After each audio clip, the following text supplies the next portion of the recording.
తెలంగాణలో ఎవరి సొమ్ము ఎవరు తింటున్నారు? బీసీ ప్లస్ ఎస్సీ ప్లస్ ఎస్టీల సొమ్ము ఓసీలు తింటున్నారు అనుకునే వాళ్ళు ఇక్కడ, ఓసీల సొమ్ము బీసీలు ఎస్సీలు ఎస్టీలు తింటున్నారు అనుకునే వాళ్ళు ఇక్కడ. మీ అభిప్రాయాన్ని తెలియజేయండి. ఇంత దుర్మార్గంగా ఉద్యోగాలు పోతాం. పైననేమో రాహుల్ గాంధీ గారు జిస్నే ఇట్నేదారి ఉస్తే బాగేదారి అని చెప్పి ఇగో ఆయన డైలాగులు. ఇగో ఒక్కడు आज भी इस देश में अति पिछड़ा वर्ग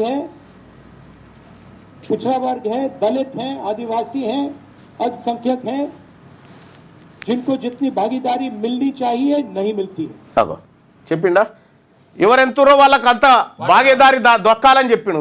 మరి మా బీసీల భాగీదారి ఎవడెత్తుకపోయింది ఇడికేని? देश का एक्सरे कर देंगे, ఇగో दूध का दूध पानी का पानी हो जाएगा. भारत देशों का x ray ego in the original video Rahul Gandhi says after socio-economic survey people belongs to OBC, SC, ST, EWS and minority will find out their fair share. fair share వాళ్ళెంతో వాళ్ళకు అంత వాటా దక్కాలనేటువంటి ఫేర్ షేర్ చెప్పిండు. ఉత్తమ్ కుమార్ రెడ్డి గారు translate చేసిరు దీన్ని. ఈ ముక్కలే దొరికినాయి, original వీడియోలన్నీ డిలీట్ అయిపోయినాయి. సరే తర్వాత మాట్లాడుకుందాం. ఇక్కడ మరి ఈ రకంగా ఫేర్ షేర్ దక్కాలంటే మా బీసీలకు దక్కాల్సినటువంటి ఉద్యోగాలు 317, దక్కిన ఉద్యోగాలు 239, ఓసీలకు దక్కాల్సిన 89 అయితే 172 దక్కినాయి. ఇది ఫేర్ షేరే అంటారా? ఇది ఫేర్ షేరేనా? ఇక్కడ ఒక్క గ్రూప్ 1లోనే ఇంత మోసం జరిగింది బీసీలదే. ఎస్సీ ఎస్టీలు కేవలం 3 కానీ బీసీలు 78 సీట్లు కోల్పోయారు. ఒక రకంగా 78 ఉద్యోగాలు. ఎస్సీ ఎస్టీలు కూడా నష్టపోతారు పాపం.